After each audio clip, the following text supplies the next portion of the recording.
KPM.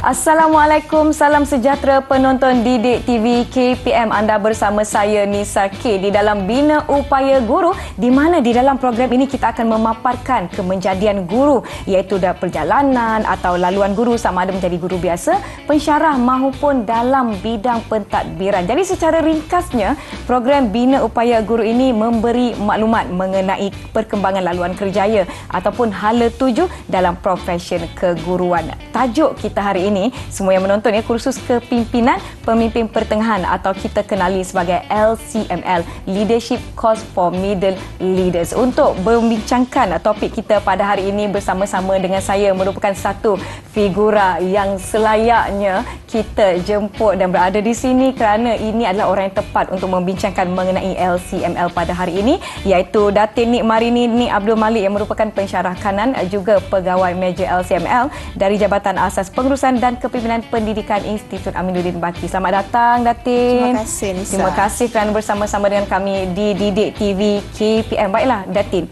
sedikit orang kata apa pengenalan berkenaan tajuk kita pada hari ini kepada penonton-penonton di rumah. Anjakan kelima di dalam PPPM tahun 2013 hingga 2025, Kementerian Pendidikan Malaysia KPM ingin memastikan kepimpinan berprestasi tinggi ditempatkan di sekolah-sekolah seluruh Malaysia untuk memastikan kualiti kepimpinan sekolah merupakan faktor kedua terpenting selepas kualiti guru di dalam menentukan keberhasilan murid-murid di sekolah seluruh negara. Jadi sehubungan dengan itu, kepimpinan sekolah ini bukan sahaja terdiri daripada ataupun melibatkan kumpulan-kumpulan atasan seperti pengetua, guru penolong kanan, guru-guru besar, malah ia juga melibatkan kumpulan pemimpin pertengahan. Betul. Mungkin Datin masih ada yang kurang jelas siapa pemimpin pertengahan ini. Siapakah mereka? Mungkin Datin boleh kongsikan sedikit definisi sebagai mukadimah rancangan kita pada hari ini. Silakan Datin. Okey, terima kasih Nisa. Okey, balik kepada definisi pemimpin. Saya akan pergi kepada definisi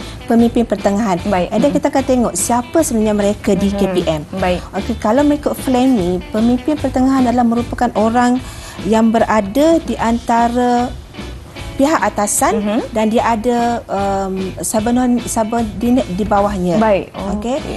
Dia merupakan penantara antara pemimpin peringkat atas dan juga guru-guru. Kalau konteks kita guru-guru. So kalau konteks kita di sekolah dan dalam konteks LCML, kita merujuk kepada guru panitia di sekolah rendah dan guru kanan mata pelajaran di sekolah menengah. Mereka yang kita namakan pemimpin pertengahan di sekolah.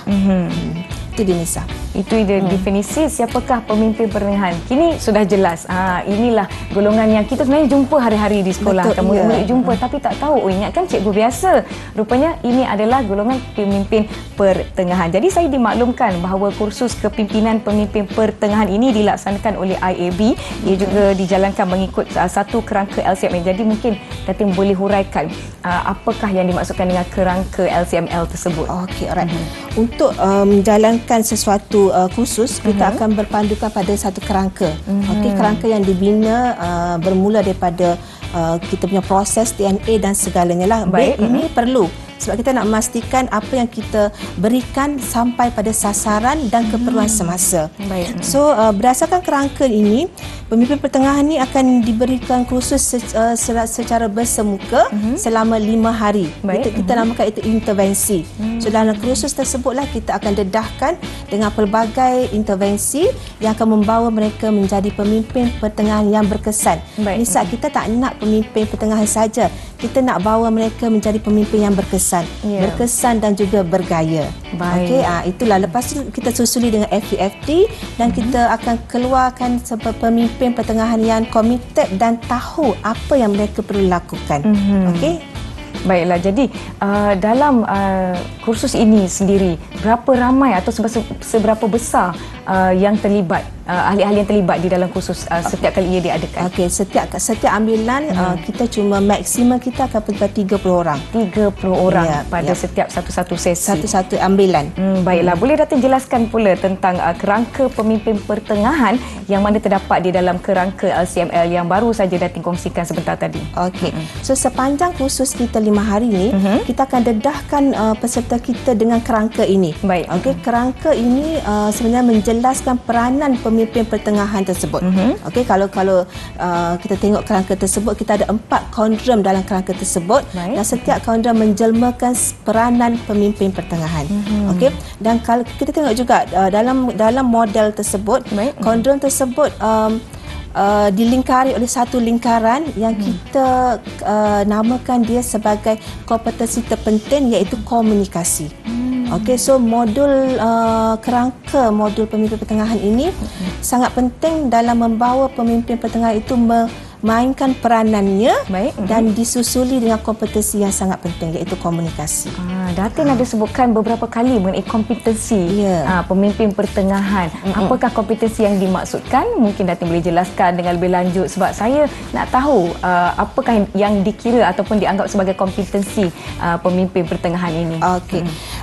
Sebagai pemimpin pertengahan, kita perlu ada 14 kompetensi. Baik. Okey. Dan kalau tengok pada kerangka kita, model kita ini, 14 kompetensi itu berada di salah satu ataupun mana-mana 4 kondrom. Okey. Dan 4 kondrom tersebut, kalau kita boleh nak nampak, 4 kondom tersebut kompetensi komunikasi memainkan peranan yang sangat penting. Dia berada di 4 kondom. Baik. Okey. Selain pada itu, saya sebut 14 tadi kan. Betul. Dia ada juga kompetensi membuat keputusan. Okey, kompetensi pengurusan sosial dan juga proaktif. Baik. Yang berada dalam kondom, mungkin kondom pertama Baik. dan kondom kedua ataupun mana-mana kondom. Kompetensi-kompetensi inilah pemimpin pertengahan perlu ada, perlu digilapkan kepada mereka dalam mereka berjaya dan menjadi pemimpin pertengahan yang bergaya. Baiklah, Datin ada sebutkan sebentar tadi, setiap ambilan bagi kursus kepimpinan pemimpin pertengahan ini sekitar 30 orang setiap Betul. ambilan. Jadi sekitar 30 orang ni, adakah mereka merupakan guru-guru dari seluruh Malaysia atau bertumpu kepada negeri-negeri sahaja? Okey, untuk makluman Nisa, IAB kita ada cawangan-cawangannya. Baik. Okey, so kalau macam IAB Induk, kita ada negeri-negeri yang dalam zon kita. So kita juga ada di Sabah dan Sarawak. Baik. IAB Cawangan Sabah, IAB Cawangan Sarawak. Okey, Institut Mendaki Cawangan Sabah, Institut Mendaki Sarawak, Cawangan Utara pun kita ada, dan Baik. juga Pahang di Genting Highland. Wah. Kita ada Institut Mendaki Cawangan Pahang, Cawangan Genting Highland di Pahang, di kawasan Tanah Tinggi, Nisa. Baiklah, ini adalah sedikit orang kata apa, pengenalan terhadap Betul. topik kita hari ini, kursus kepimpinan bagi pemimpin pertengahan. Kita akan berbicara dengan lebih lanjut, jadi jangan ke mana-mana, kembali selepas ini di Didik TV KPM.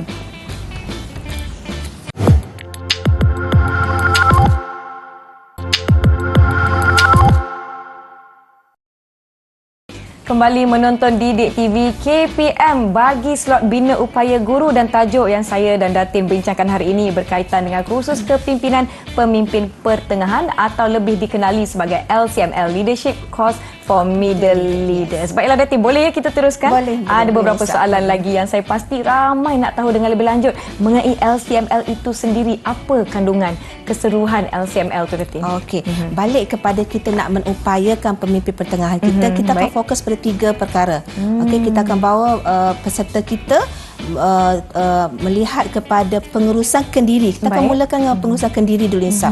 Dah settle pengurusan kendiri, dah dapat peserta kita dapat mengurus kendiri, kita akan bawa peserta kita kepada pengurusan tugas utama mereka di Baik. sekolah.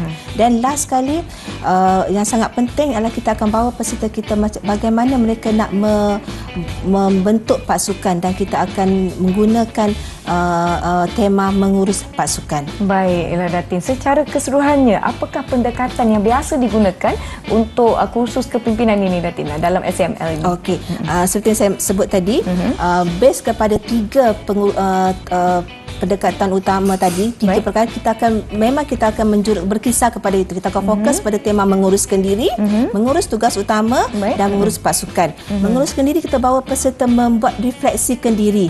Kita nak peserta kita ada amalan membuat refleksi, sangat penting untuk penambahbaikan, Nisa. Betul. Okey, dan kita bawa mereka kepada mengurus tugas utama. Kami nak peserta kami sentiasa tahu apa tugas mereka sebenarnya di sekolah. Okey, dan last sekali, sebab pemimpin pertengahan, kalau kita tengok definisinya, mereka ada pasukan di bawah. So of course mereka merupakan pemimpin yang perlu bangunkan pasukan. So kita akan kongsi bersama peserta bagaimana how to mereka nak membangunkan pasukan mereka. Okey. Baiklah. Melihat kepada kepentingan apa seperti yang Datin terangkan mengenai LCML ini, saya tertanya-tanya dalam masa setahun ya Datin, berapa kali ambilan diadakan untuk LCML? Okey, itu soalan bagus. Kalau tahun ini insya-Allah kita dah ada dekat dengan 15 ambilan dan dia berlaku di 4 cawangan dan di induk. Okey, kita mampu sebab SML ini berlaku di setiap cawangan juga.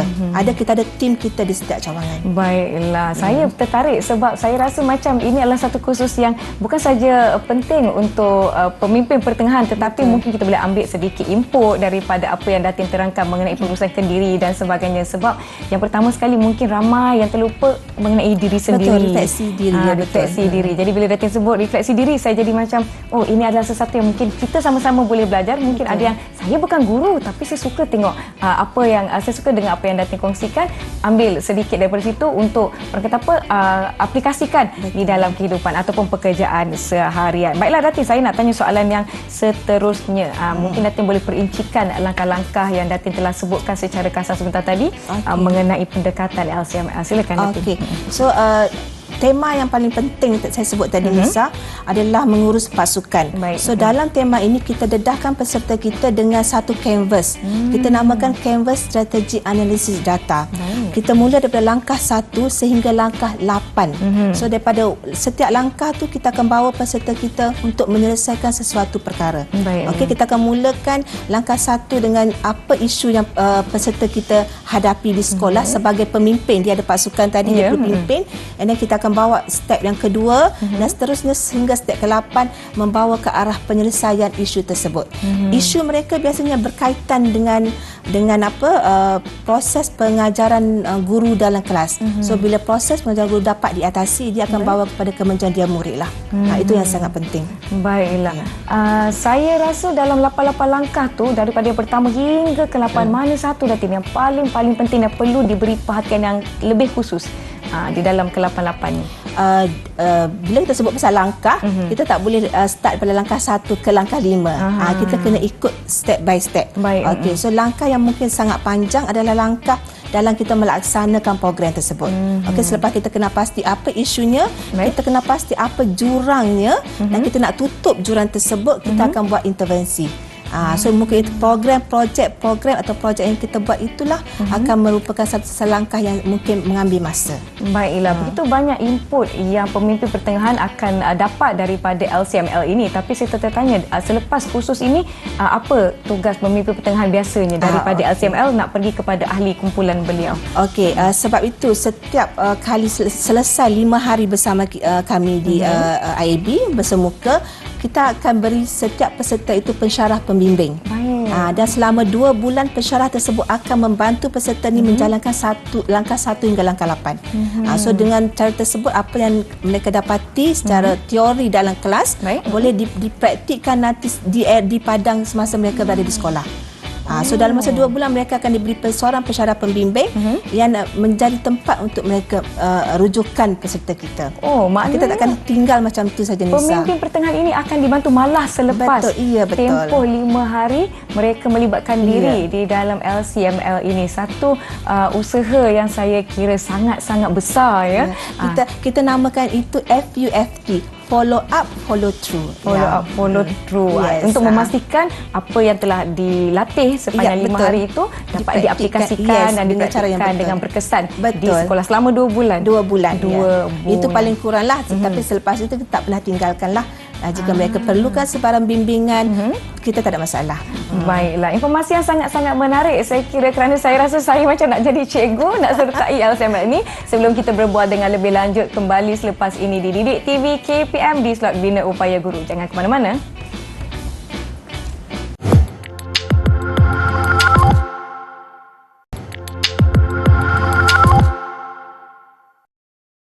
Anda sedang menonton Bina Upaya Guru di saluran Didik TV KPM. Masih bersama saya Nisa K dan masih bersama dengan Datin Nik Marini Nik Abdul Malik membincangkan tajuk kita hari ini, kursus kepimpinan pemimpin pertengahan atau kita sebutkan sebagai LCML, Leadership Course for Middle Leaders. Baiklah Datin, kita sambung persoalan dan juga perbincangan kita hari ini. Apa pandangan Datin mengenai input, output dan juga impak bagi kursus LCML ini kepada peserta-pesertanya? Okey.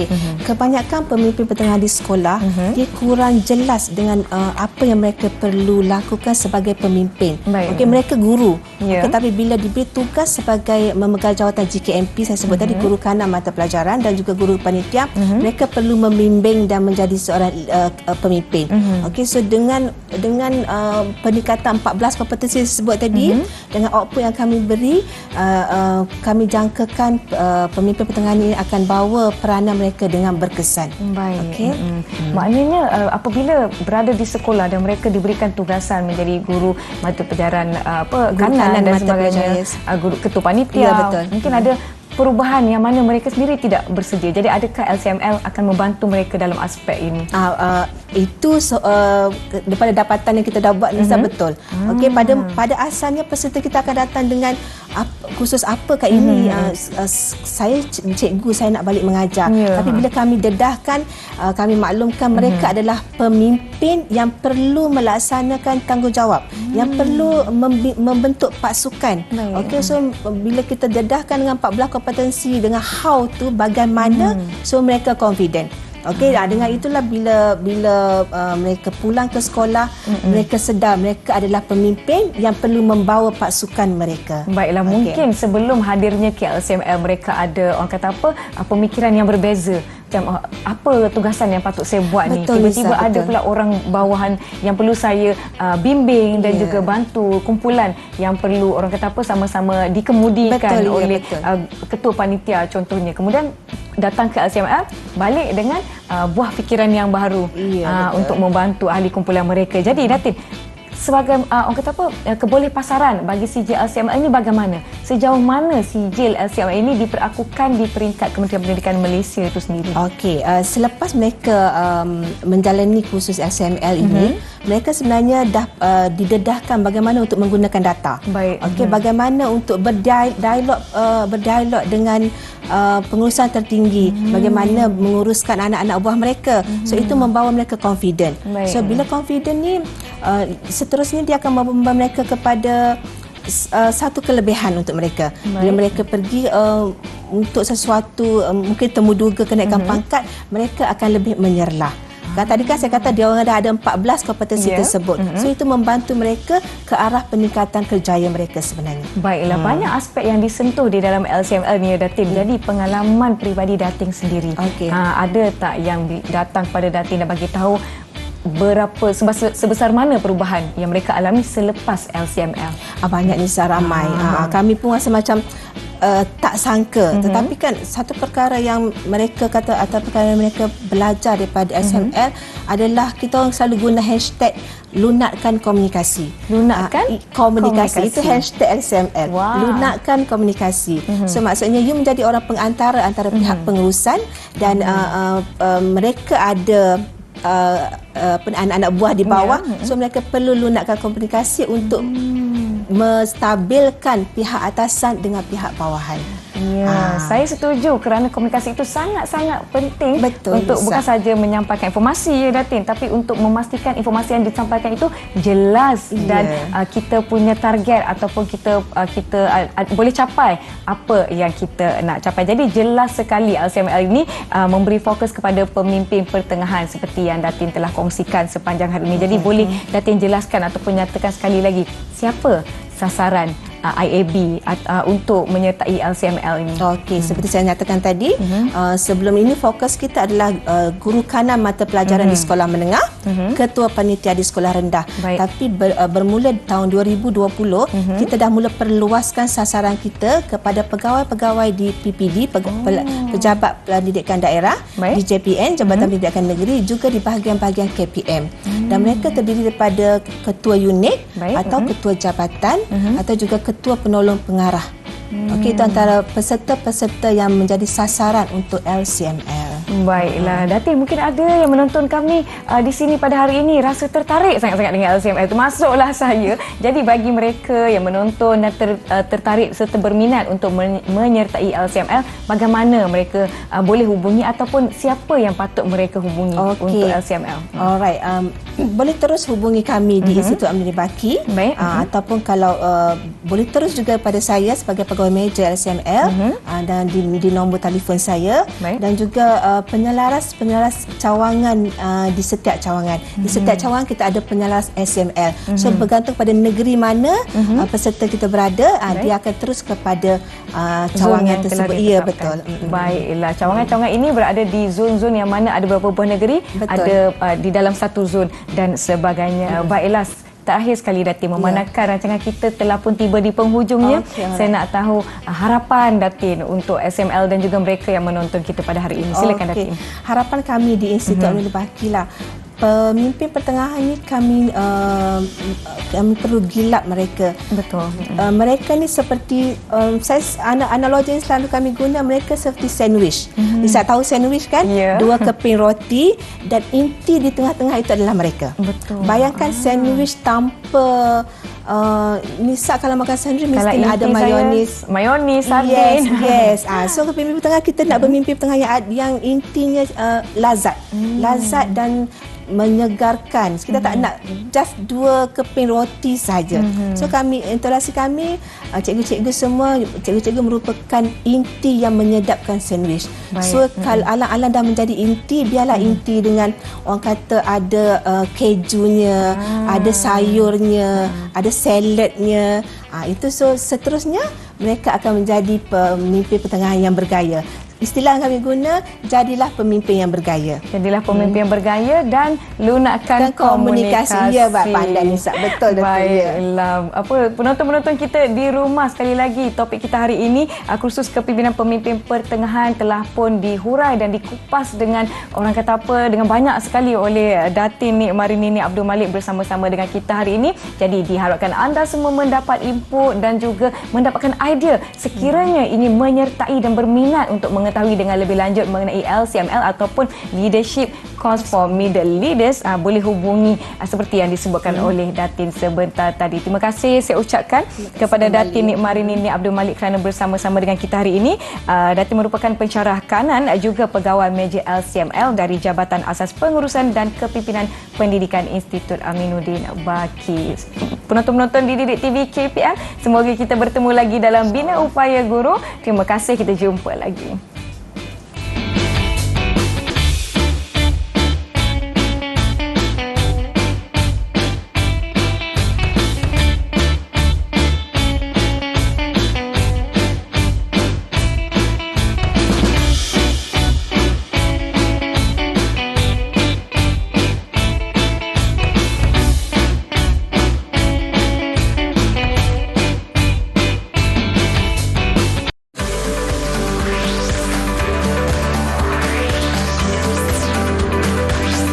Didik TV KP